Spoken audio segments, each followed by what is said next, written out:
आपके चरणों में कोटि कोटि प्रणाम। महाराज जी, रात को सोते समय मृत्यु का सा डर लगता है महाराज जी। नाम भी लेती हूँ बट भय जा नहीं रहा महाराज जी, क्या? वैसे ये भय बहुत अच्छा है। किसका है ये भय? हमें तो बहुत अच्छा लगता है कि अगर हम भयभीत हैं तो भगवान का चिंतन होगा, भगवान का आश्रय होगा, संसार का आश्रय छूटेगा। भय तो बहुत अच्छी चीज है, हमें भय अच्छा लगता है। संसार से भय लगना, मृत्यु से भय लगना, किसी पर विश्वास ना होना, कोई धोखा कर सकता है, तो ये सब जब हमारे अंदर आ जाएगा तो एक जगह टिक जाएंगे हम। भगवान का विश्वास, भगवान का बल, तो हम निर्भय हो जाएंगे। तो उस समय भगवान का चिंतन करते हुए सो, क्योंकि भगवान ही निर्भय करने वाले हैं। और सच अच्छी बात है, हम इसका निषेध नहीं करते, क्योंकि पता नहीं सो के उठे कि ना उठे, है ना। सोने में सोते सोते ही दिल फेल हो जाते हैं, पता नहीं उठ पाए कि ना उठ पाए। बड़ा जीवन संकट में है, बड़ा जीवन संकट में, पता नहीं जीवन साथी कैसा मिले, बड़ी समस्याएं हैं।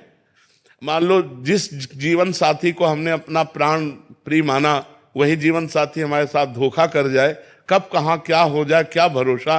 बड़ा अपने पले हुए परिवार को छोड़ करके अनजाने परिवार में जाना, तो हमें लगता है बहुत प्यार सम्मान से लड़की को रखना चाहिए। लड़की को चाहिए कि अपने पति को भगवत भाव से देखे, बड़ा प्यार सम्मान करना चाहिए। आजकल ये सब बातें किताबों में लिखी केवल रह रही हैं, वर्तमान में तो दिख नहीं रही हैं।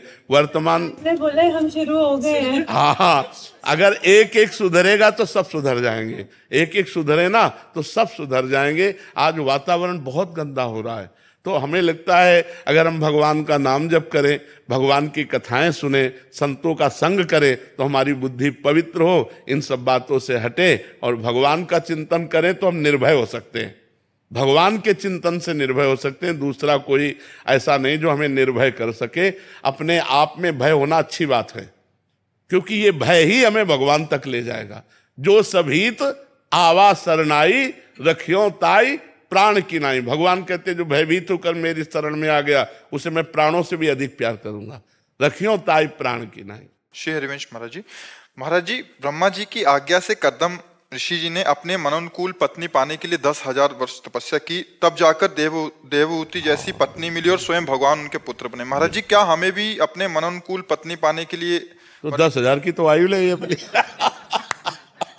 तो महाराज जी, कलयुग में कितने वर्ष तक करें? उन्होंने तो 10,000 वर्ष तपस्या की, अपने अगर एकादशी उपवास कर ले, यही बहुत बड़ी बात है। हाँ, करना चाहिए। भगवान शिव की आराधना, अम्बा की आराधना करनी चाहिए, जिससे सुयोग्य पत्नी मिल जाए। ऐसा नहीं, संसार में सब कुछ है, एक से एक पवित्र आचरण वाले बच्चे हैं, एक से एक पवित्र आचरण वाली बच्ची हैं, तो आराधना करनी चाहिए। भगवान शंकर की आराधना करनी चाहिए। कहाँ से शुरू करूं, कब से? आज से शुरू कर दो। 3 साल से जुड़ा हूँ, निरंतर नाम जप करने पर। हाँ, पत्नी के लिए। भगवान शंकर को जल चढ़ाओ, बिलपत्र चढ़ाओ, उन्हीं से प्रार्थना करो, अम्बा जी से प्रार्थना करो, वही सुंदर पति या सुंदर पत्नी प्रदान करने में समर्थ है। महाराज बीमा करा दीजिए आप। बीमा करा दो।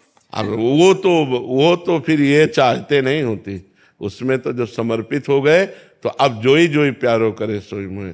भगवान हमें जब पत्नी देना होगा तो पत्नी दे देंगे, पुत्र देना होगा पुत्र दे देंगे, नहीं देना होगा नहीं देंगे। हम भगवान के भरोसे हैं, उसमें अपनी साधना का फल नहीं, हमारी साधना का फल श्री भगवान है। अब वो जो चाहे सो करें, वो ऐसे चला जाता है। भगवान की शरणागति में बीमा का मतलब कल जो कह रहे थे वो शरणागति है, पूर्ण शरणागति भगवान की।